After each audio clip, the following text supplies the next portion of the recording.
Bonjour à toutes et bonjour à tous, bienvenue pour Félinov, le challenge de l'innovation organisé dans le cadre du Medfel, le Medfel qui s'ouvre ce matin donc au parc des expositions de Perpignan. Félinov, qu'est-ce que c'est? Félinov, c'est le rendez-vous de l'innovation avec une présentation de solutions, 12 solutions par 12 entreprises, 12 candidats qui auront 3 minutes, 180 secondes, pas une de plus, pour nous présenter leur solution, la solution la plus innovante possible. Elle sera désignée, cette solution, par un jury ainsi que par le public qui pourra voter par SMS. Je vous expliquerai le système tout à l'heure. Ces innovations, elles peuvent être de différents types.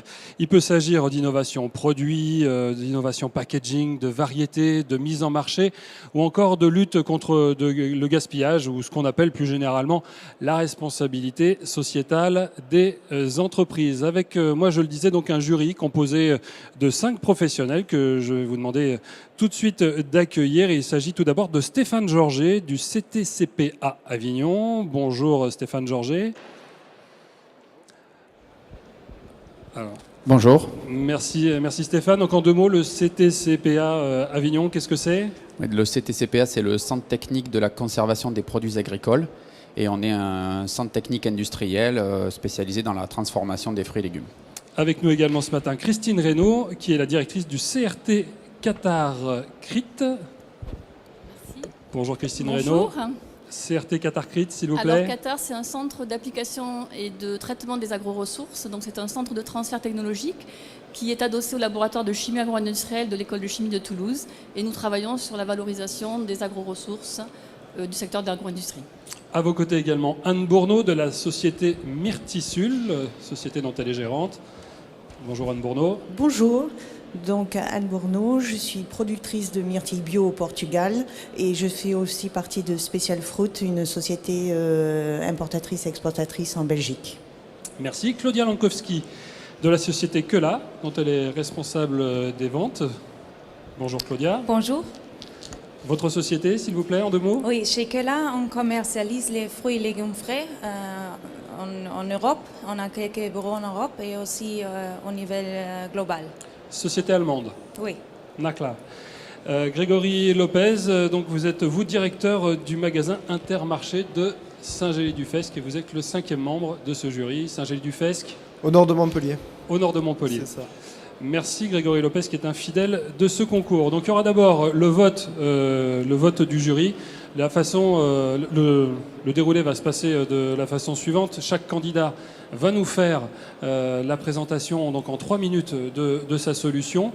À l'issue, nous aurons une table ronde où le jury pourra poser des questions complémentaires aux candidats. Et à l'issue seulement, il y aura ce vote. Donc vote du jury, mais aussi vote du public.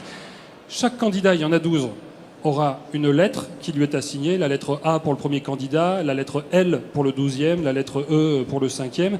Et vous pourrez envoyer votre lettre préférée, donc votre présentation préférée par SMS au 07 57 91 19 66.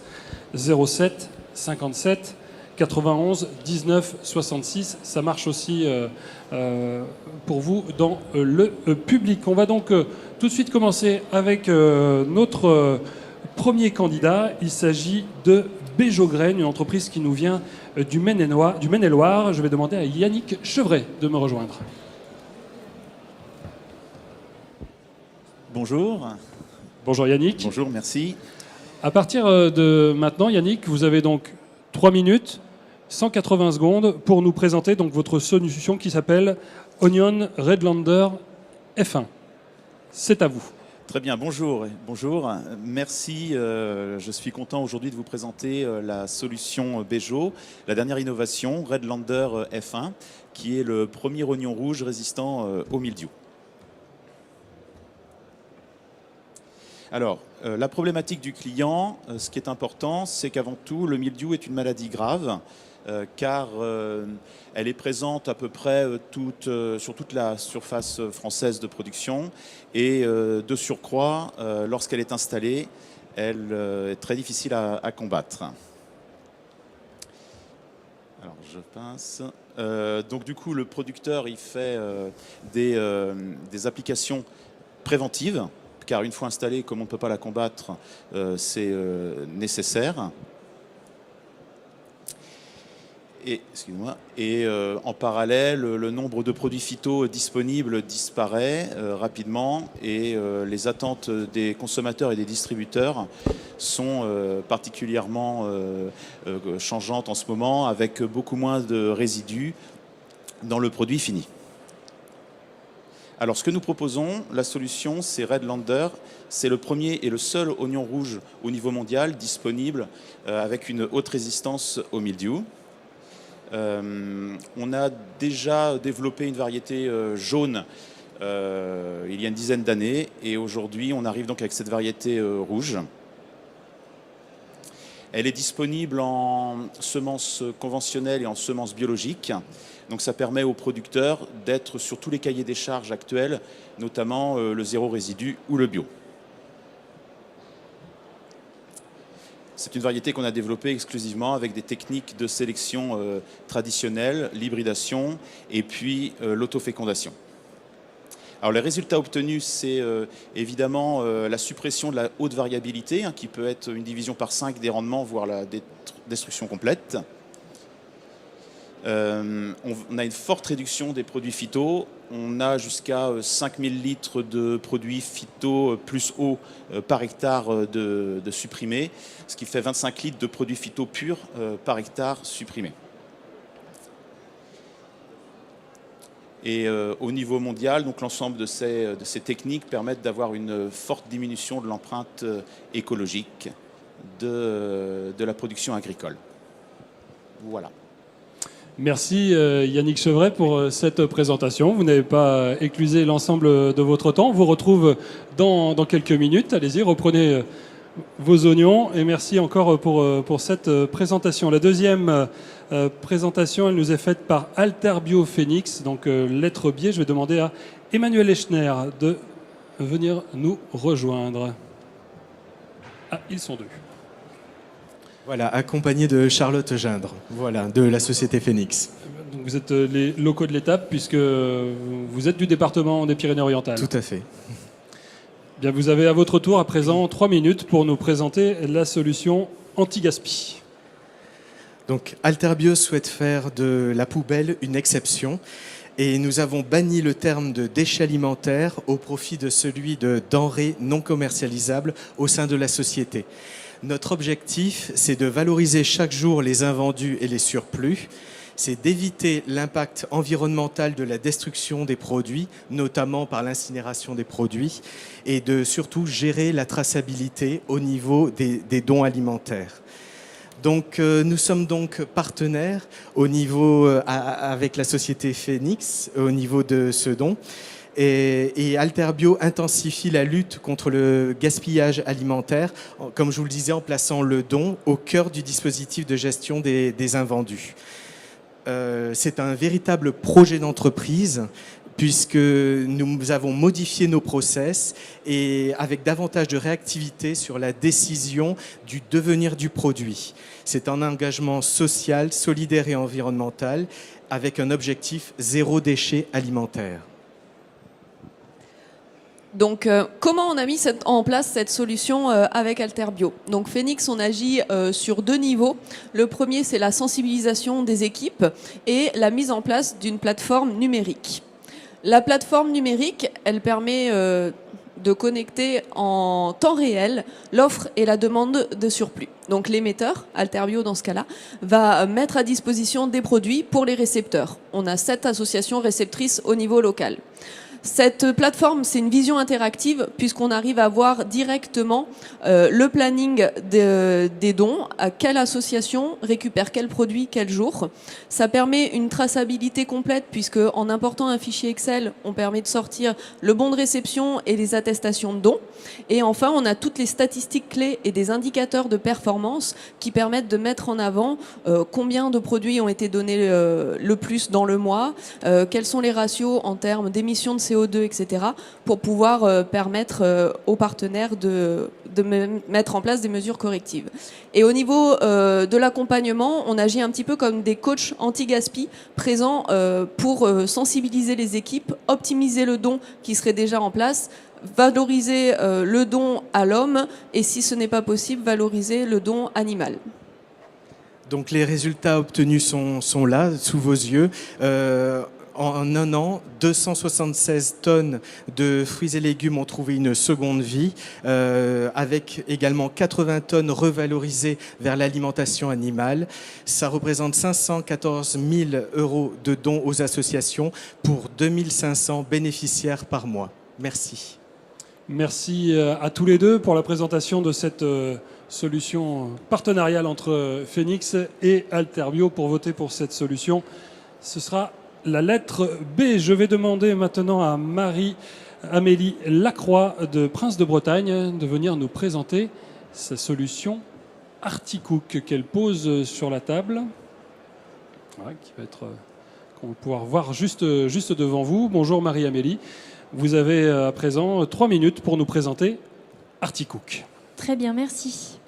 Donc l'Articook, donc je vais passer à la première slide. Donc le premier constat sur lequel on est parti, c'est que la consommation d'artichauts est très dépendante de nos aînés.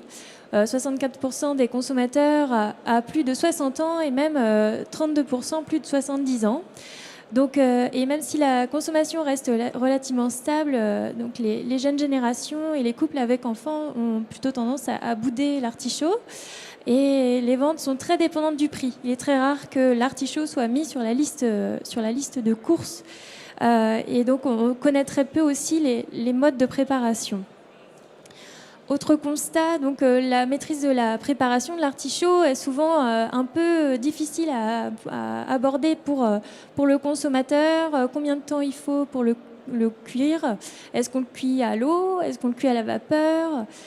Quel équipement faut-il utiliser? Est-ce qu'il faut utiliser un faitout? Enfin voilà, on ne sait pas trop. En général, ça pose beaucoup de questions. Et c'est vrai qu'il y a la notion de temps aussi. Un artichaut, il faut anticiper sa préparation et pas y penser 10 minutes à l'avance.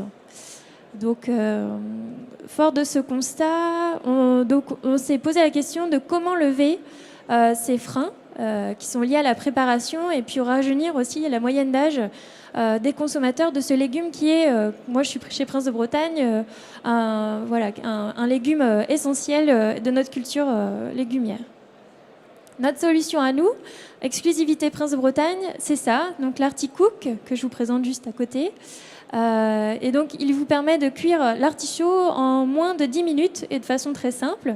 Pour ça il vous faut un artichaut, un Articook, un micro-ondes et 8 à 9 minutes de cuisson. Comment ça marche? Donc c'est une boîte micro-ondable qui passe au lave-vaisselle, qui est réutilisable et étudiée pour la cuisson au four micro-ondes, donc de l'artichaut. Et donc pour ça, c'est simple. On rince l'artichaut à l'eau claire, on casse la tige, on le place dans la soucoupe, on clipse le couvercle et on le fait cuire 9 minutes au four à micro-ondes et c'est prêt. Donc hop, je me dépêche un peu. Et donc en effet, donc, le micro-ondes, pourquoi? On y a pensé parce que plus de 90% des ménages de moins de 60 ans en sont équipés. Donc pas besoin de matériel supplémentaire, plus d'excuses. Et donc pour nous, la mise en vente de notre Articook nous sera posée sur le marché dès cette année, en fait, un goodies, donc dans le cadre de lot de 4 à 5 artichauts achetés. Voilà, donc je vous passe un petit peu les dernières choses, mais en tout cas, on a beaucoup de demandes pour le mettre en vente. Voilà, on en fera aussi gagner sur nos réseaux sociaux, Facebook et sur notre site internet. Voilà. Merci Marie-Amélie Lacroix, vous avez parfaitement optimisé votre temps de parole et vous allez rester avec nous puisque Prince de Bretagne donc, a une autre innovation à nous présenter. Il s'agit cette fois-ci d'un portail de traçabilité. Ouais. C'est bon, vous avez tout votre souffle, vous êtes prête? Ça va aller. Vous êtes sur votre lancée? Je suis prête. Alors c'est à vous. Merci. Et oui, alors là, on va aborder un autre sujet. Donc, ce qui est à noter aujourd'hui, c'est que 80% des Français s'inquiètent de la sécurité alimentaire. Et ça, il n'y a pas que nous, en tant que fournisseurs de légumes, qui en sommes conscients, mais aussi les enseignes de la distribution. Et 62% des Français veulent donner du sens à leur consommation et consommer de manière plus responsable. Donc, ce qu'on a constaté, nous, au sein de la filière fruits et légumes, c'est que souvent, la production de fruits et légumes, c'est un peu considéré comme une boîte noire. On ne sait pas trop comment cultiver les légumes. Et quand on ne sait pas, on imagine. Et des fois, l'imagination est un peu débordante. Donc, on a noté un besoin de réassurance et de transparence sur nos pratiques agricoles. Donc, ce que l'on a mis en place, c'est un portail de traçabilité. Comment ça marche? Sur chaque UVC, donc là on a commencé avec les tomates, on aura un QR code qui pourra être flashé très facilement au moyen d'un téléphone portable et qui donnera accès à un mini-site sur Internet, soit en version mobile, soit sur le site Internet Prince de Bretagne, accessible en ligne sur ordinateur. Et on aura une petite interface pour remplir le nom du produit et son code traçabilité. Grâce à ça, vous atteindrez une petite page très descriptive mais très simple aussi, avec la fiche de présentation du producteur, de son exploitation, ses certifications. Vous aurez des idées recettes et des vidéos à 360 degrés qui présenteront la récolte du légume en question. Et pour les chefs de rayon qui se connecteront, parce qu'on est bien conscient que la demande de transparence se fait aussi au niveau des enseignes de distribution, les chefs du rayon pourront imprimer pour affichage en rayon fruits et légumes des petites affichettes A4 qui décriront un petit peu la culture du légume. Et donc, ce portail traçabilité permet à la fois de rapprocher le consommateur de la production de fruits et légumes, de lui donner la possibilité de découvrir par lui-même les pratiques des producteurs, les pratiques agricoles des producteurs, de mettre un visage aussi sur le producteur qui a cultivé ses légumes et d'obtenir plus d'informations donc en toute transparence. Et qu'il soit, parce que c'est vrai que nous, on est en zone de production, on a des consommateurs des fois qui nous appellent, mais si on est en région parisienne et un peu plus éloigné, on aura aussi accès aux mêmes informations. Donc ça permettra de lever les interrogations, de détruire cette boîte noire et de redonner confiance et de recréer du lien auprès de la filière. Donc ce sera lancé début mai et on a commencé à le déployer en tomates, en endives bio, en brocolis, en champignons, shiitake et dans les alliums. Donc on a des retours très favorables des GMS et des échos positifs des consommateurs. Bon, c'est du test and learn, hein. Donc on verra à l'usage également. Voilà. Merci Marie-Amélie Lacroix pour Prince de Bretagne. Je rappelle donc que pour voter pour une de vos solutions, Articook ou bien ce portail de traçabilité, c'est la lettre C et la lettre D, 07 57 19 91 19 66. C'est à l'attention du public. Merci Marie-Amélie Lacroix. Beaucoup. Nous allons maintenant accueillir notre 5e candidate, la lettre E. Il s'agit de Géraldine Quadras, qui vient nous présenter également une solution autour de l'artichaut, d'ailleurs des artichauts qu'elle nous a également apportés. Ce n'est pas pour soudoyer le jury, j'espère. Et vous représentez donc la société Quadraspagna, puisque vous êtes française, mais vous êtes installée en Espagne. Elle a ramené des prospectus, elle prend le micro. Ouais, voilà. Et vous avez à présent 3 minutes pour nous présenter votre solution. Très bien. Bonjour et donc merci de m'accorder ces quelques minutes d'attention. Je vais vous présenter tout d'abord en quelques mots l'entreprise Quadraspagna. Donc, nous sommes une famille française d'origine de Rivesaltes, donc DPO, et nous sommes installés en Espagne depuis environ 30 ans. Alors, l'entreprise est spécialisée en production de salades et d'artichauts, en particulier le petit violet, donc la poivrade. Et c'est d'ailleurs donc notre innovation concerne cet artichaut, l'artichaut violet. Alors on sait que l'artichaut est un produit reconnu pour ses bienfaits sur la santé, pour ses vertus nutritionnelles. C'est vraiment un atout santé. Et en plus, l'artichaut, il est bon, surtout le cœur d'artichaut. Alors on peut le manger cru, en salade, on peut le manger cuit au four, sauté à la poêle, en omelette pour les enfants. Par contre, c'est vrai que sa préparation est souvent, comme on l'a déjà dit, est souvent un frein et souvent dissuasive. Donc, en fait, pour ceux qui ont déjà préparé des cœurs d'artichaut, ils sauront qu'il faut beaucoup de patience. On s'attache les mains, ça produit beaucoup de déchets dans la cuisine. Et donc, notre innovation, c'est pour contrer tout ça, c'est proposer, donc nous, on va proposer des cœurs d'artichaut comme on peut le voir là, des cœurs d'artichaut prêts à consommer. Et donc pour arriver à cette innovation, on a travaillé en collaboration avec l'université de Murcia en Espagne. Et donc grâce à eux, on a développé une solution 100% naturelle et un emballage qui permet en fait de freiner l'oxydation de l'artichaut et à la fois donc la conservation de l'artichaut et au minimum des cœurs d'artichaut de 10 jours, en respectant la chaîne du froid évidemment. Un plus de notre innovation, alors comme on l'a déjà dit, l'artichaut c'est un atout santé. Et là, ça a été vraiment un challenge pour nous et ça a été un objectif presque logique. C'est qu'on voulait présenter cette innovation avec des artichauts en résidus zéro de pesticides. Donc là, on est capable de produire des artichauts et d'en les commercialiser en résidus zéro. Donc on pense que voilà, par sa présentation vraiment facile à utiliser, à préparer en quelques minutes et par son atout santé, on pense vraiment répondre à un nouveau mode de consommation et on espère donner une nouvelle vie à l'artichaut dans le rayon des fruits et légumes et aussi évidemment dans nos assiettes. Voilà, je vous remercie, j'espère que ça vous a plu. Merci Géraldine Quadras pour cette présentation. Il y a des fans qui ont applaudi. Voilà, ils peuvent voter pour vous. 07 57 91 19 66. La lettre E pour Quadras Pagna. Je vais demander maintenant à Benjamin Lee de la société NFI Smoothie de bien vouloir nous rejoindre. Bonjour. Bonjour, vous venez de Toulouse, c'est ça ? Oui, c'est ça. Et vous avez donc 3 minutes pour nous présenter votre innovation. Alors, le smoothie est une boisson qui connaît une grande ampleur ces derniers temps en France et plus généralement dans le monde entier. Parce que ça permet de consommer 5 fruits et légumes par jour. Néanmoins, la confection d'un smoothie artisanal est très contraignante.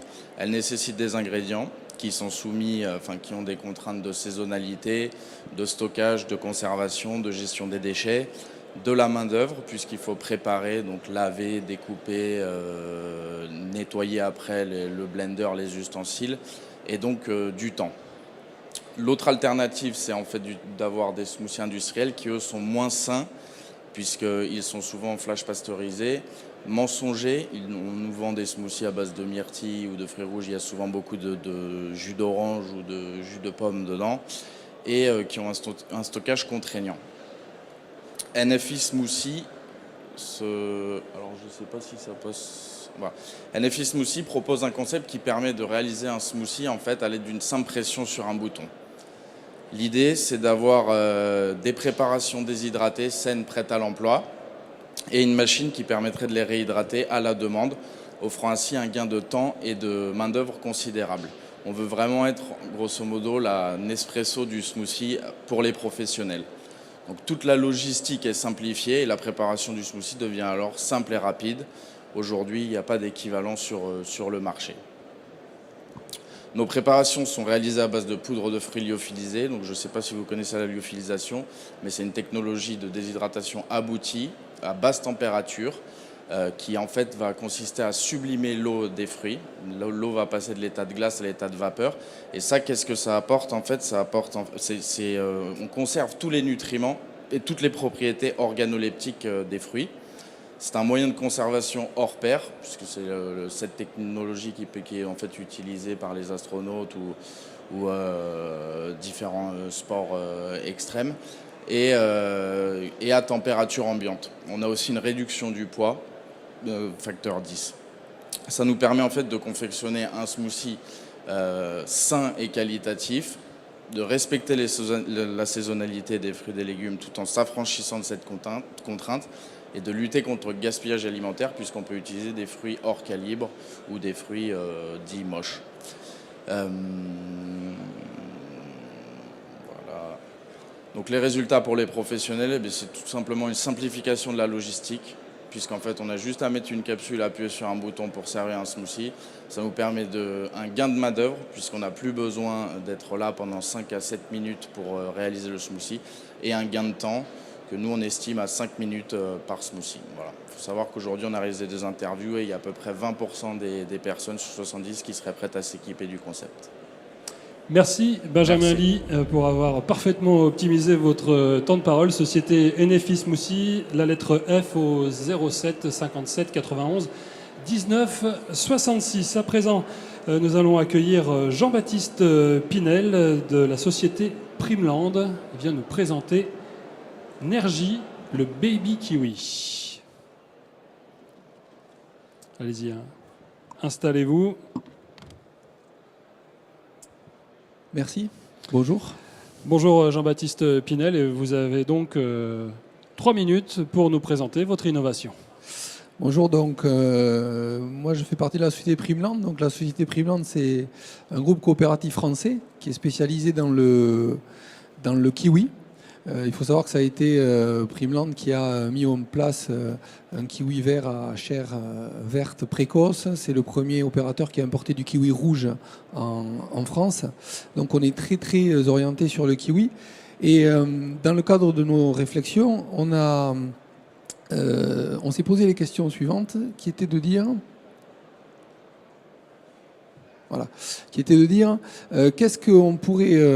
sur quoi on pourrait travailler pour pouvoir augmenter et répondre aux problématiques de à la fois le consommateur, parce que si le consommateur n'est pas là pour consommer, on ne pourra pas vendre et développer un produit, du distributeur, parce que si le distributeur n'est pas intéressé pour le mettre dans ses rayons, ça ne va pas marcher, et de l'agriculteur, producteur, parce que si jamais le producteur ne peut pas vivre de sa production, on ne pourra pas développer le produit. Donc quand on a fait ces réflexions en interne, on a d'abord constaté que le consommateur aujourd'hui est très attaché à avoir un produit facile à manger. On l'a vu avec l'artichaut tout à l'heure, c'est difficile, donc de suite il faut trouver des alternatives pour pouvoir faciliter la consommation. Faciliter la consommation aujourd'hui dans le fruit, c'est notamment quand on se tourne vers le snacking. Et ça, c'est très intéressant de pouvoir avoir un produit facile à manger. C'est un produit aussi avec bien sûr des bonnes caractéristiques nutritionnelles, bien évidemment, et c'est un produit qui est produit avec une agriculture durable. Voilà. Au niveau du distributeur, si on peut amener de l'innovation dans son rayon, ça l'intéresse pour pouvoir donner une bonne image à ses magasins. Et enfin, au niveau du producteur, bien évidemment, il faut que ce soit économiquement rentable, mais il faut aussi que ça puisse respecter l'environnement, puisque c'est quand même son outil de travail. Donc, au niveau du mini kiwi Nergy, on a pu répondre à toutes ces problématiques-là. Il faut savoir que c'est une innovation variétale, ça fait des millénaires que ça existe. On a fait des croisements naturels, c'est pas un OGM, pour qu'on puisse obtenir donc ce produit qui répond aux diverses problématiques que j'ai pu trouver. Donc ça se mange comme une tomate cerise, ça se pèle pas. Ça se vend en barquette aujourd'hui comme ça, qui permet donc de le prendre pour le goûter ou pour le manger, le grignoter.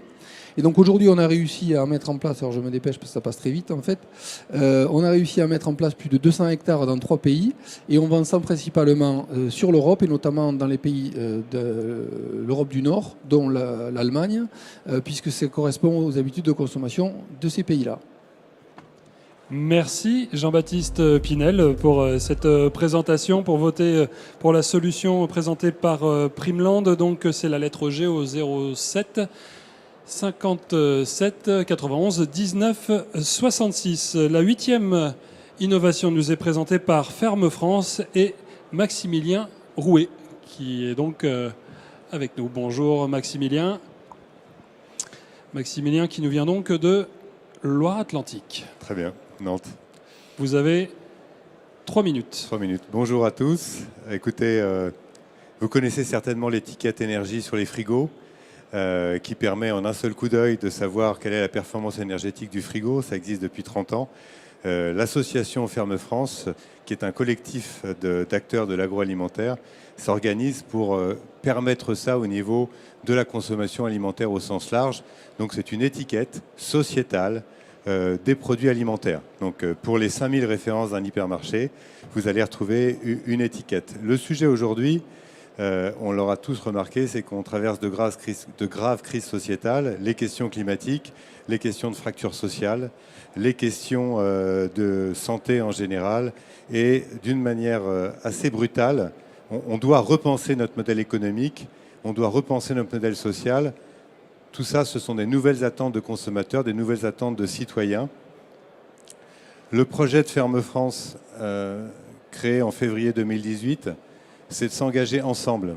En fait, tous ces sujets, changement climatique, nutrition, santé, obésité, traçabilité, tous ces enjeux de juste rémunération, juste répartition de la valeur, tout ça, on ne peut pas y répondre chacun dans notre coin. On a besoin de co-construire un référentiel commun, co-construire un outil au service du collectif, au service du progrès sociétal en général. Donc, des agriculteurs aux consommateurs, on regroupe tous ces acteurs-là et on va créer un système de notation qui va noter de 1 à 100 chacun des produits alimentaires. Cette étiquette a pour nom étiquette sociétale, elle pourra évidemment noter tous les produits de quelque origine qu'ils soient. Cette étiquette va regrouper les 6 grands enjeux de société. 6 grands enjeux de société que sont aussi bien les enjeux d'environnement, de bien-être animal et de conditions de travail, les questions de nutrition et santé humaine, les questions d'équité et de juste rémunération ou encore de traçabilité. L'idée, c'est d'être le plus simple possible, une note sur 100 sur chacun des produits au restaurant ou dans un magasin. On sortira en magasin justement et en restaurant avant fin 2019 sur le lait, le poulet, le porc, l'huile végétale et un sandwich, bientôt le fruit et légumes bien sûr.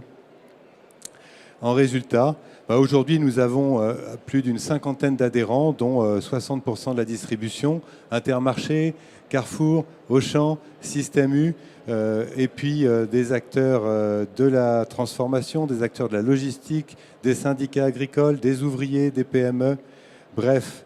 Ferme France, c'est une étiquette que vous retrouverez en magasin avant la fin de l'année 2019, qui aura ce format-là, en relation avec les objectifs de développement durable, une note sur 100 avec un détail sur 6 enjeux et bien sûr une application qui permettra à chacun des consommateurs de personnaliser sa notation en fonction de ses priorités personnelles.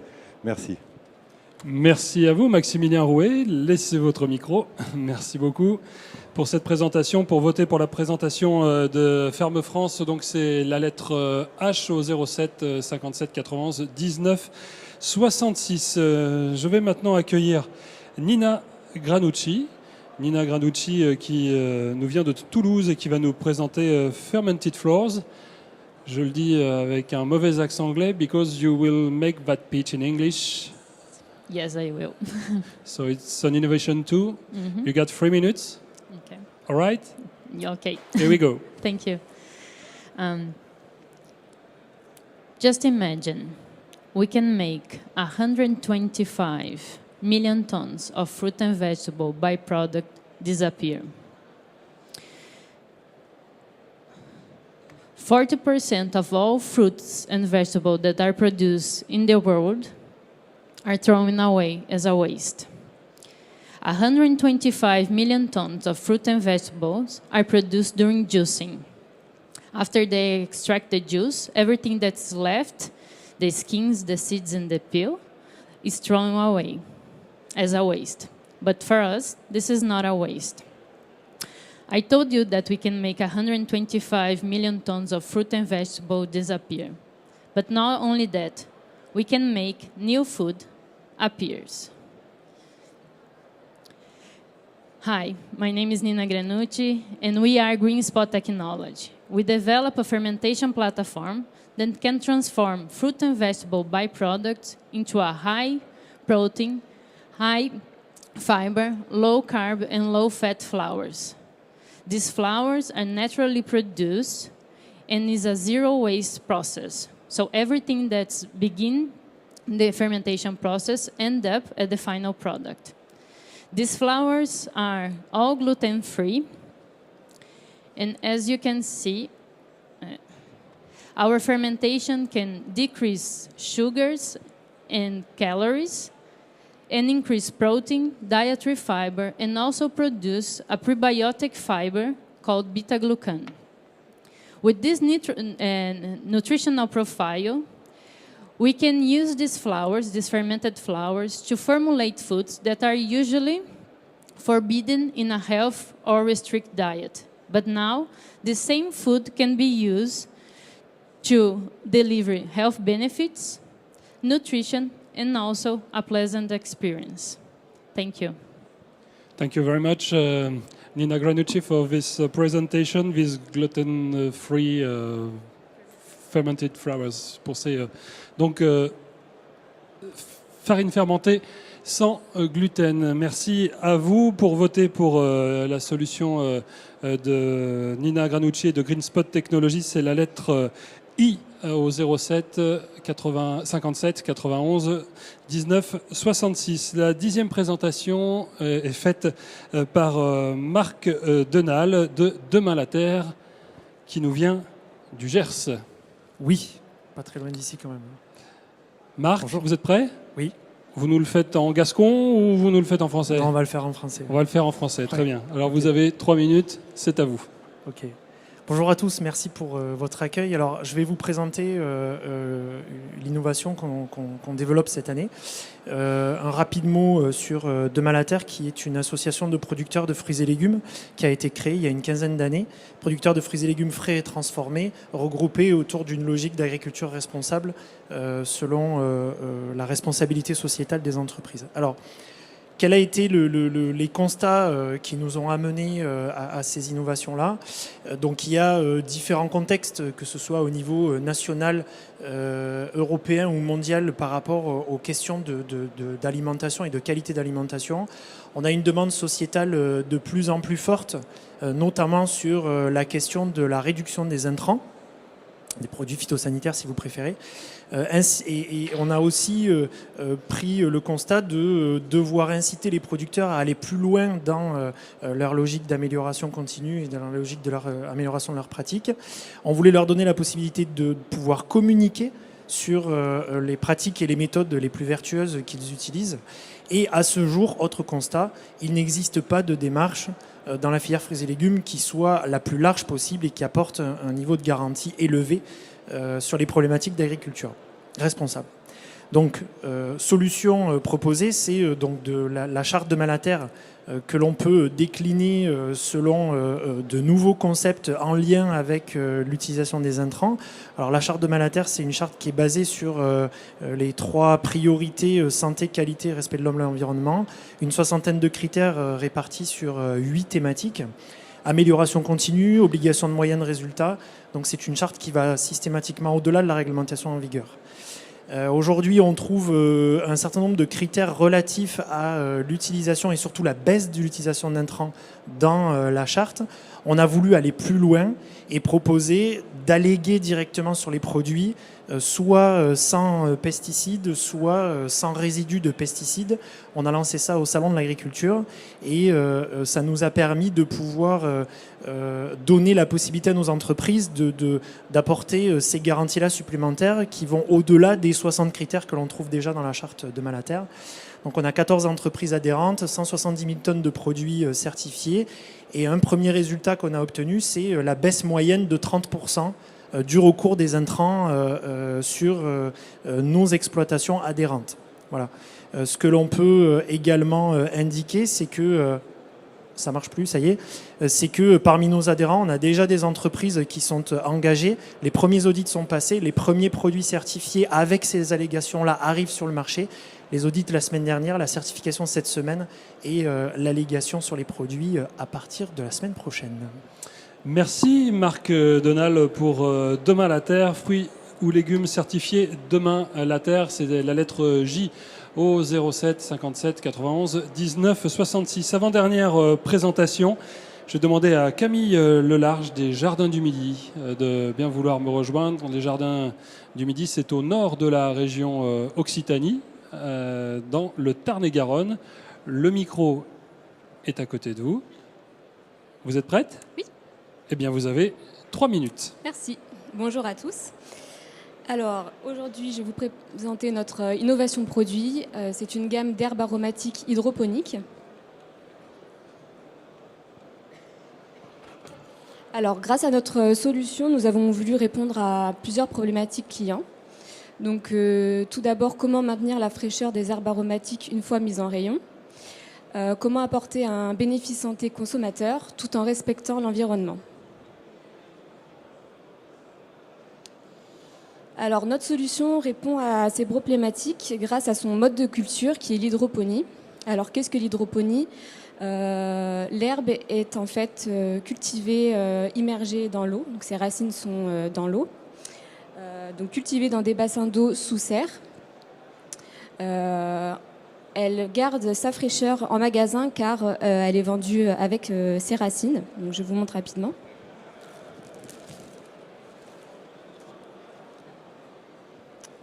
Voilà, donc elle garde ses racines. Donc elle permet de garder sa fraîcheur plus longtemps en magasin. Et ensuite, le consommateur, une fois chez lui, a 3 solutions. Soit il la replante directement en pot avec ses racines, soit il la garde conservée au frigo, ou il peut immerger de nouveau ses racines dans un verre d'eau. Alors, cette solution apporte également un respect envers l'environnement, car ces racines se nourrissent exclusivement d'engrais minéraux. Il y a 0 résidu de pesticides garantis. Les racines consomment 10 fois moins d'eau qu'une culture traditionnelle. Et enfin, il y a 0 rejet dans l'environnement. Les bassins de culture se trouvent en France, dans le Loiret, donc une culture 100% française. Et notre innovation est sur le marché depuis la mi-2018. Notre gamme de produits contient 4 références: le basilic, la ciboulette, la menthe et la coriandre. Les résultats obtenus, nous avons été référencés très rapidement chez Franprix après la mise en magasin de notre gamme. Et nous avons reçu le prix LSA Innovation en 2018 dans la catégorie fruits et légumes. Merci. Merci Camille Lelarge pour les jardins du Midi. C'est la lettre K au 07 57 91 19 66. Le dernier candidat vient également du Tarn-et-Garonne. Il s'agit de Sébastien Guy pour French Fruit Lovers. Sébastien Guy avec ses cheveux et son plateau.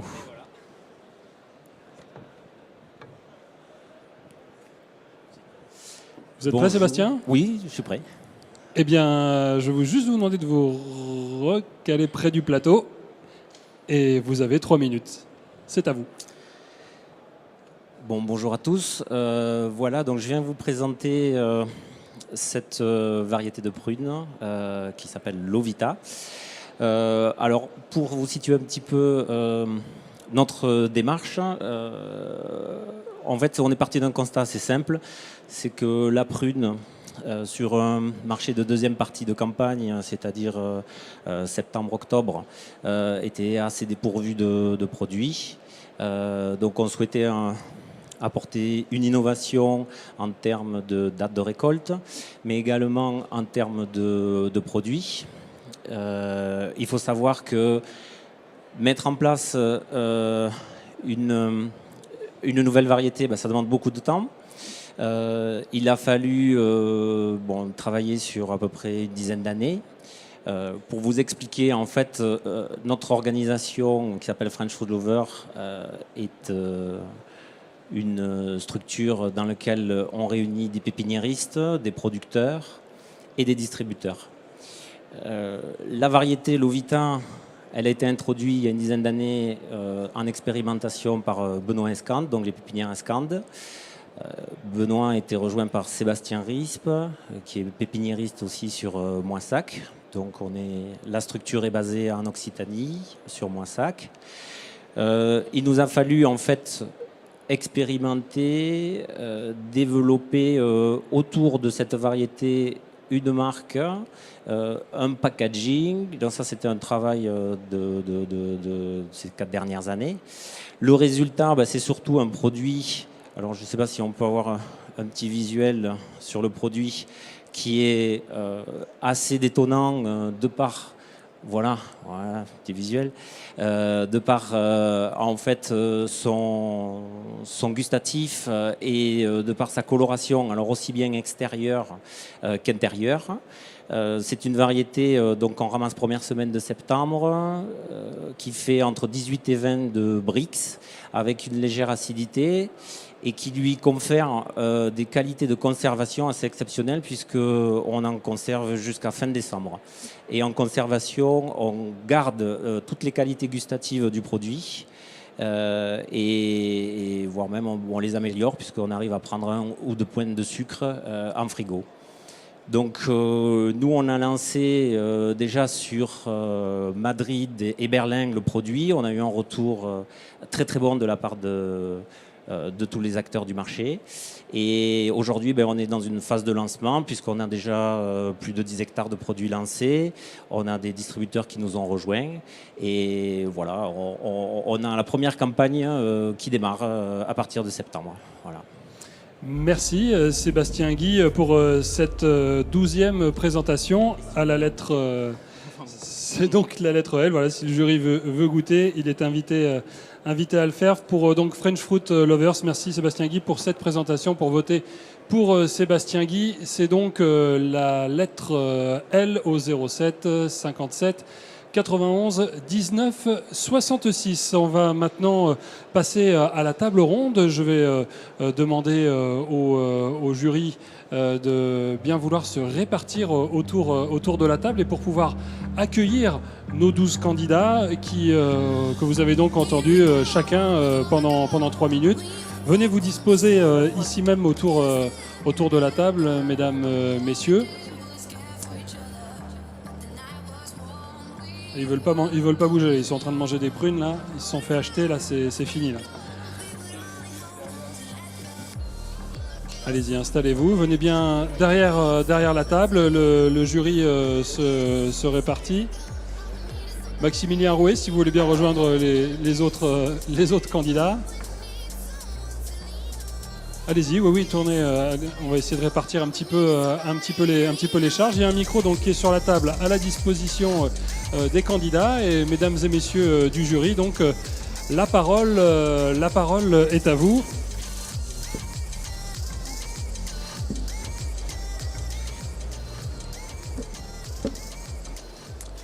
Alors, pour qui? La première question. Et la première question, donc, elle est pour Anne Bourneau. Allez-y, donnez le micro à Anne, s'il vous plaît.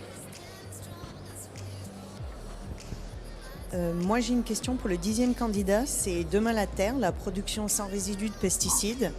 Oui. Quelle est la différence avec un label bio?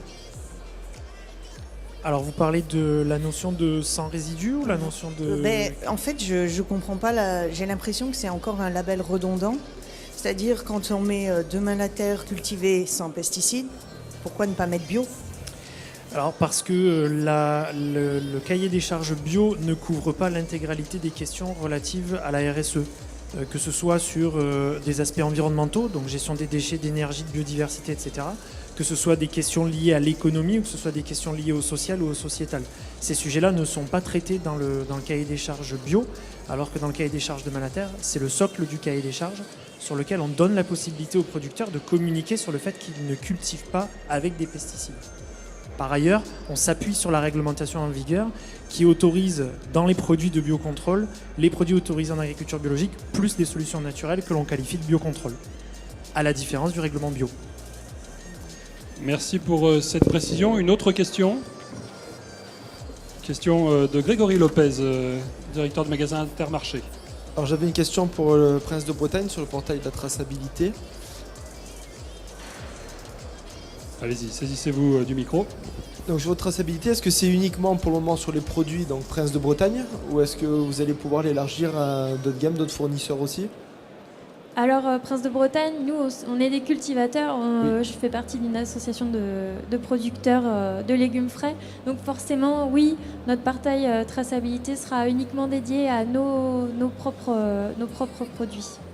D'accord. Dans un premier temps, est-ce qu'il y a une volonté après de les... Dans la mesure où on cultive uniquement, mais on ne commercialise pas et on n'achète pas de légumes ou de fruits cultivés par d'autres fournisseurs, on ne pourra pas l'étendre en fait à d'autres fournisseurs. Voilà. D'accord, merci. Ouais, c'est pas l'objectif. Merci. Merci. Une autre question? Claudia Lankowski pour la société Quela. Ouais. Ah, d'accord. Et moi, j'ai une question pour le cœur d'artichaut, parce qu'on a déjà écouté beaucoup sur les déchets et les gaspillages. Et qu'est-ce que vous faites avec le reste de l'artichaut? Alors actuellement, on va commencer à commercialiser cet artichaut-là en décembre 2019. Pour l'instant, les restes vont à des troupeaux de chèvres qui sont très friands. Mais on a dans le projet, dans l'avenir, de peut-être pouvoir commercialiser aussi les résidus, les restes d'artichaut, peut-être dans un projet en utilisant pour le cosmétique, par exemple, ou bien des produits pharmaceutiques qui sont aussi friands d'artichaut. Voilà. Merci pour ces précisions autour du projet Quadra Spagna. Oui, Stéphane Georget. Oui, merci. Je continue sur le même produit en fait. Ouais, j'en profite. C'était pour savoir comment marche un peu le process, si c'est quelque chose de assez mécanisé, et aussi si l'emballage, vous parliez qu'il y avait un emballage un peu spécial, ce qu'il a de spécial en fait. Alors en fait, l'artichaut, l'idée c'est de le faire de forme mécanique, de le peler de manière mécanique, un petit peu comme on pèle les cœurs d'artichaut pour la conserve. Sauf que c'est vrai que là, la texture et le goût de l'artichaut sont vraiment préservés, rien à voir avec de l'artichaut en conserve. Alors ensuite, il est passé dans un bain avec des solutions naturelles. Et ensuite l'emballage, alors c'est un emballage recyclable, on est en train de travailler sur du compostable. On pense qu'on pourra le commercialiser donc d'ici décembre. Et en fait, il y a un contrôle de la respiration du produit à l'intérieur de l'emballage. C'est filmé sous atmosphère contrôlée, d'accord. Mais voilà, c'est ça. J'ai répondu à vos questions. C'est bon. Merci. Merci pour cette précision. Une autre question pour un autre candidat. J'avais une question pour Prince de Bretagne. Christine Reynaud. Savoir où était fabriqué en fait votre emballage. Articook. L'Articook. Alors, donc on l'a testé et développé donc, par nos propres services. Après, c'est vrai qu'on n'a pas eu d'autre choix que d'avoir recours à des fournisseurs qui soient en mesure de développer ce type de support. Donc, effectivement, c'est produit en Chine. Voilà. Mais avec des matériaux qui sont propres à la consommation en micro-ondes et qui ne contiennent aucune substance toxique pour le consommateur. D'accord. Et quel est le coût supplémentaire sur le lot des 5 artichauts quand vous mettez votre artichaut? Alors c'est pas encore mis en place. Je ne saurais pas vous dire précisément quel sera le coût supplémentaire. Ce sera vendu en tout cas dans le cadre d'une vente en lot. Voilà. Et on fera en sorte que ce soit un coût abordable pour le consommateur. Mais ça, je ne pourrais pas vous renseigner. Et surtout, et cette solution, vous l'avez comparée à une solution, j'allais dire, plus classique, c'est-à-dire simplement, si je peux dire ça comme ça, une boîte avec un couvercle, avec des trous, des choses comme ça. Ce qui se fait, j'allais dire, classiquement en micro-ondes aujourd'hui. On nous dit, vous mettez votre morceau de poisson, vous mettez un couvercle et on n'a pas forcément besoin de quelque chose de spécifique à ça. Non, c'est vrai qu'on pourrait le faire à la maison avec un moyen encore plus, très sommaire finalement. En soi, c'est pas très compliqué à faire chez soi, même sans l'Articook. L'idée, c'est surtout de promouvoir un mode de consommation. Voilà, on le disait, c'est un outil de communication et c'est de favoriser la consommation de ce légume qui a une image peut-être un petit peu désuète. Et donner envie et de créer l'envie. Et donc le fait de voir l'Articook à la maison, ça créera certainement le souhait d'en préparer. Merci Marie-Amélie Lacroix. Est-ce qu'on a une autre question pour un autre candidat? Christine Reynaud. Oui, j'aurais une question pour Natural Food Innovation, Monsieur Lee. J'ai pas très bien compris où en était votre projet au niveau maturation. Donc vous avez... On a développé la preuve de concept et là on est en train de travailler sur le prototype industrialisable de la machine. Et au niveau des recettes, on est aussi en train de travailler d'ailleurs avec le CTCPA à Auch. D'accord. Et donc par rapport à des fruits, des préparations de fruits frais, donc c'est très positif ou c'est encore en c'est positif expérimentation gustativement. Non, en termes de goût, on a fait le salon Midinov en janvier dernier. On a pu le présenter à tous nos partenaires et les retours sont très positifs. Après, en termes de nutriments, il faut savoir que la lyophilisation conserve plus de vitamine C. Il y a des études qui l'ont prouvé que les fruits frais, par exemple. D'accord. Et est-ce que vous êtes parti plus sur des écarts de production ou sur du fruit natif pour votre business model simplement Pour l'instant, on n'y a pas encore réfléchi à ça. Je vous garde. Et moi, j'ai pas compris non plus si c'était pour l'instant plutôt destiné aux consommateurs ou plutôt professionnels. Oui. Et c'est une capsule par fruit ou il y a aussi des capsules recette, c'est déjà une recette. Ouais, c'est des préparations déjà réalisées.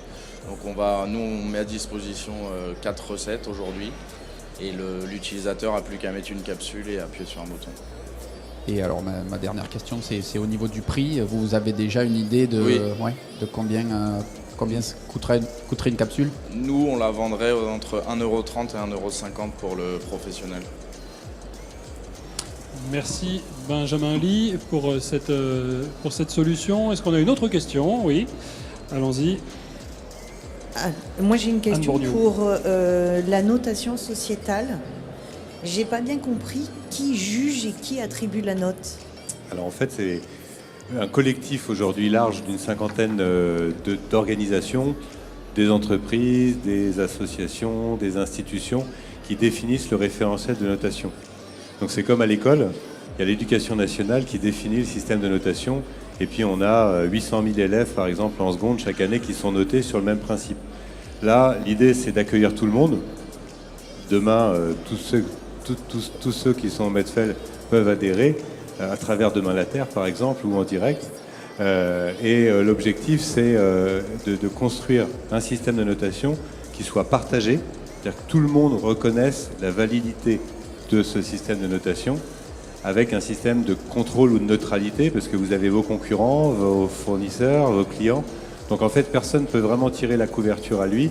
C'est un système de notation qui est construit pour répondre aux grands enjeux de société et secondairement pour apporter de la valeur économique.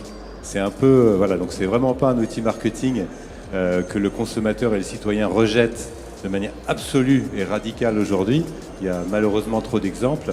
C'est un outil de travail de fond pour la montée en gamme des filières et des productions et accueillir tout le monde par rapport à un cahier des charges, par exemple, qui est par nature exclusif.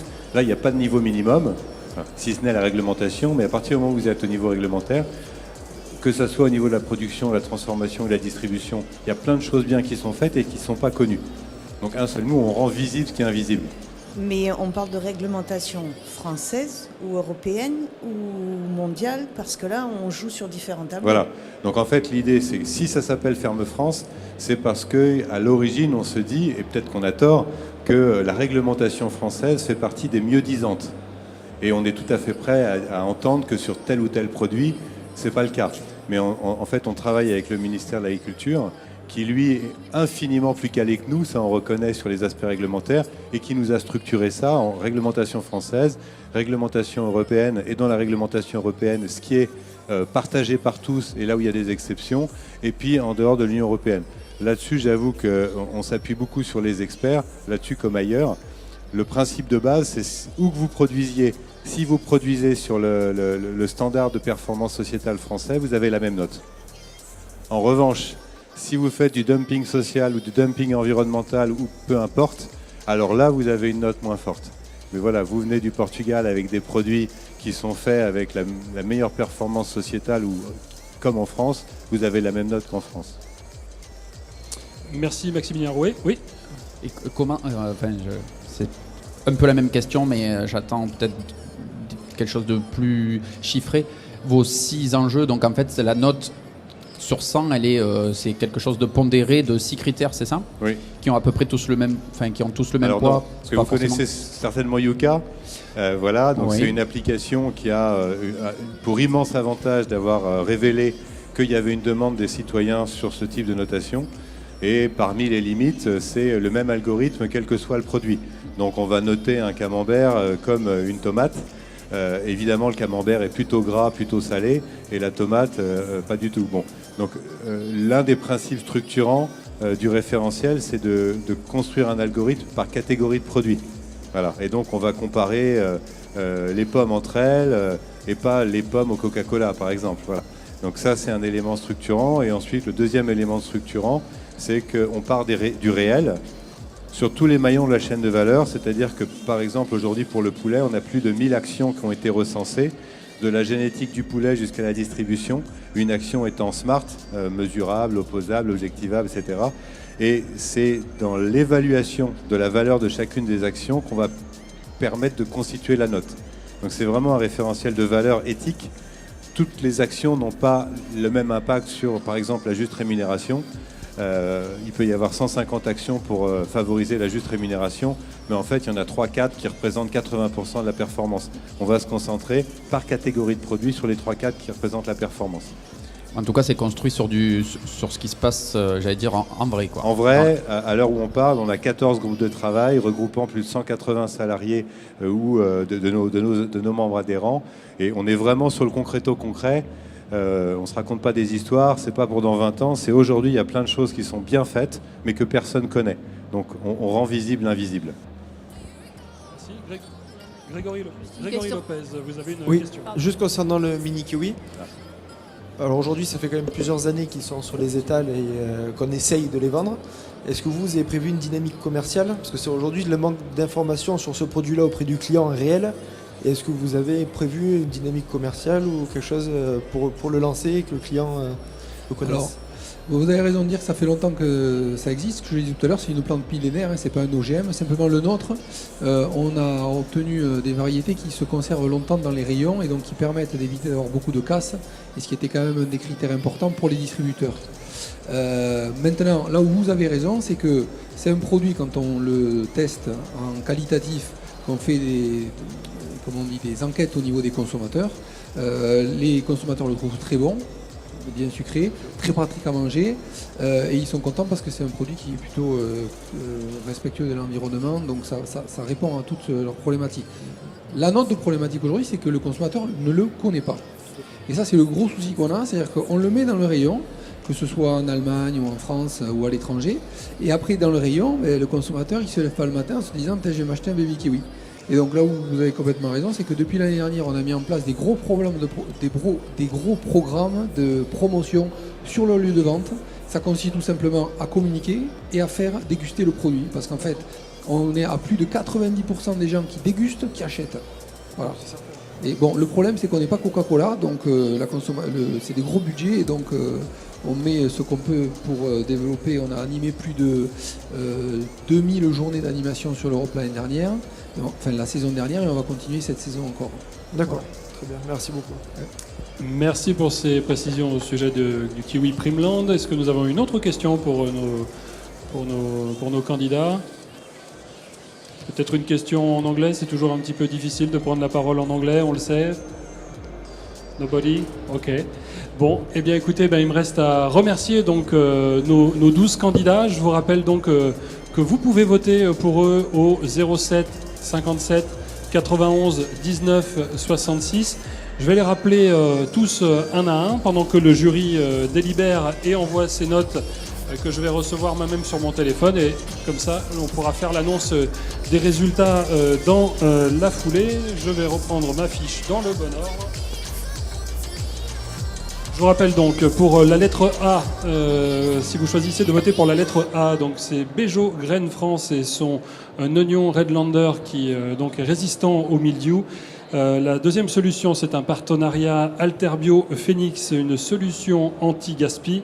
La solution C, c'est Prince de Bretagne et Articook. La solution D, il s'agit toujours de Prince de Bretagne, mais cette fois-ci c'est un portail de traçabilité qui est offert aux consommateurs. Les cœurs d'artichaut Fresh Cut prêts à consommer de Quadra Spagna.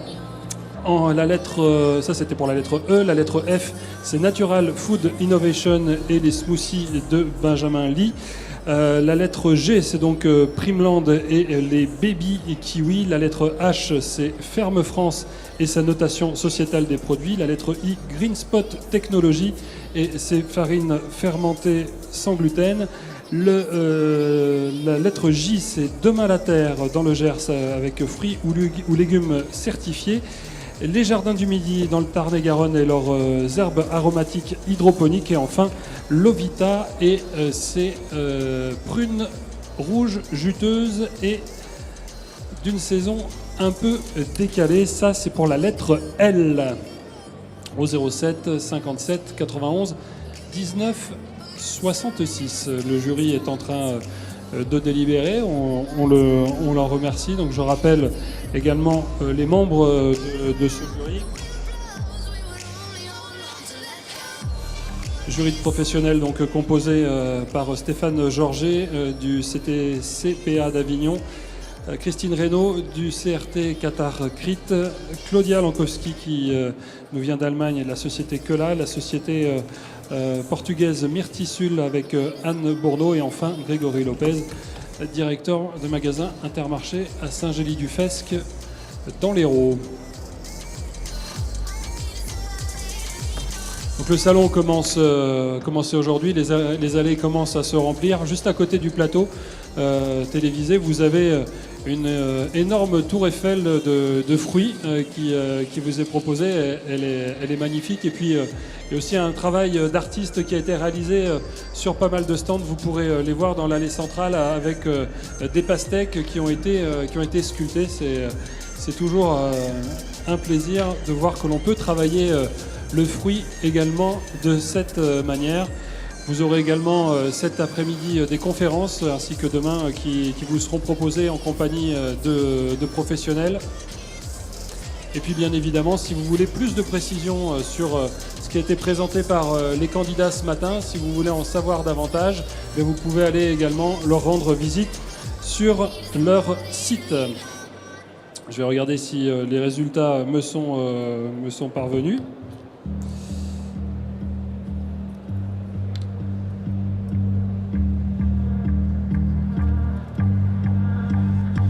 Ils ne sont pas encore parvenus, donc ça va m'arriver. Faut meubler, comme on dit.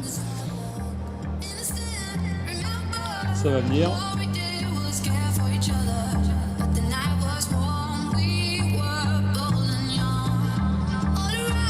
En attendant, on va remercier notamment les équipes d'Adoc qui ont organisé ce challenge Felinov ainsi que la réalisation de Sud Vidéo ce matin. Je rappelle à chaque candidat que donc vous aurez également une vidéo de votre prestation et que sur le site du Medfel, il sera possible d'ici quelques jours ou semaines de revoir vos présentations et les personnes intéressées pourront également prendre contact avec vous par ce biais.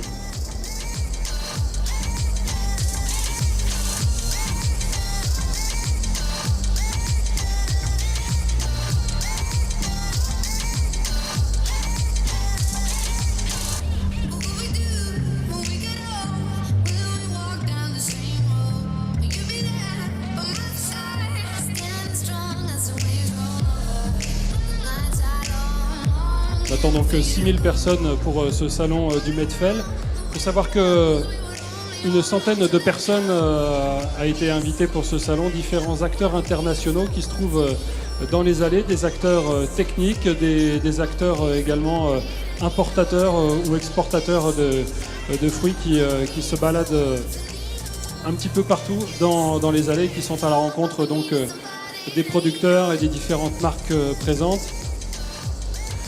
Le salon a présenté cette année donc une douzaine d'innovations dans le cadre de Felinov. Des innovations qui nous viennent donc de France, mais aussi de l'étranger, comme on a pu le voir. Et nous avons une cinquantaine, nous avons même 50 personnes qui ont voté pour dans le public. Et les résultats donc viennent de me parvenir et on me charge donc de remettre ces prix On va commencer d'abord par le gagnant du vote du jury. Il s'agit de la société Quadraspania. Quadraspania, donc qui se voit remettre le prix du jury. On va vous mettre un petit peu de son. Ah, j'ai décapité votre prix. Voilà, vous pouvez l'avoir. Donc on va peut-être poser une question à un des membres du jury. Qu'est-ce qui vous a séduit, par exemple, Claudia? Qu'est-ce qui vous a séduit, vous, dans la solution de Quadraspania? Qu'est-ce qui vous a séduit dans la solution présentée par Quadraspania? Prenez le micro. Oui, j'ai bien aimé que c'est pour le client, c'est vraiment facile de manger. Et en Allemagne, ça pourrait marcher parce que c'est pas très connu et c'est pas très populaire de manger un artichaut en Allemagne. Alors, donc, ouais. Moi-même étant mariée avec un Allemand et connaissant très bien l'Allemagne, c'est vrai que c'est un produit qui est inconnu. Là-bas, je l'ai connu dans les mariages pour décoration, en tant que décoration. Et c'est vrai qu'on a un petit peu commercialisé l'artichaut en Allemagne. On a réussi à le commercialiser, à faire des promotions sous cet emballage-là, mais c'était pas encore des cœurs. Donc c'était l'artichaut entier. On a quand même réussi parce qu'avec le support, l'étiquette, il y avait des explications pour montrer comment le préparer, etc. Donc là, on va un pas en avant. Tout reste à construire, donc. Eh ben, félicitations à vous, félicitations donc, et puis n'hésitez pas à présenter donc cette innovation, en faire la promotion. Merci au jury pour ce vote. L'autre prix, il a été remis par le public. Donc je vous disais, on a eu 50 votants et le coup de cœur du public, c'est un coup de cœur partenarial, un coup de cœur local, puisque c'est le partenariat entre Phoenix et Alterbio qui est récompensé ce matin. Félicitations à vous, le prix du public. Alors, dites-nous là aujourd'hui quels sont vos objectifs. On a compris voilà, que vous aviez déjà de premiers résultats qui avaient été concluants, et donc c'est aussi ce qui est salué par le public ce matin. Voilà, donc c'est vraiment, on parle beaucoup de RSE, on parle beaucoup de responsabilité sociétale dans les entreprises, et à travers cette solution partenariale, on a vraiment quelque chose de concret. Et parler de la RSE, c'est aussi apporter des solutions concrètes, et c'est à travers justement la valorisation, les démarches anti-gaspi qu'on rentre vraiment dans le concret au niveau de cette responsabilité-là. Merci. Bien, bravo à vous, bravo Phoenix Alterbio, bravo à Quadraspania, et merci aussi aux candidats du jour pour nous avoir présenté vos productions, des productions de qualité qu'on peut donc retrouver sur l'ensemble du salon. Merci à tous, merci encore au jury, merci aux équipes d'Adoc et de Sud Vidéo. On se retrouve dans les allées du salon pour échanger de façon peut-être plus intime. Je vous souhaite à tous une belle journée et un bon salon.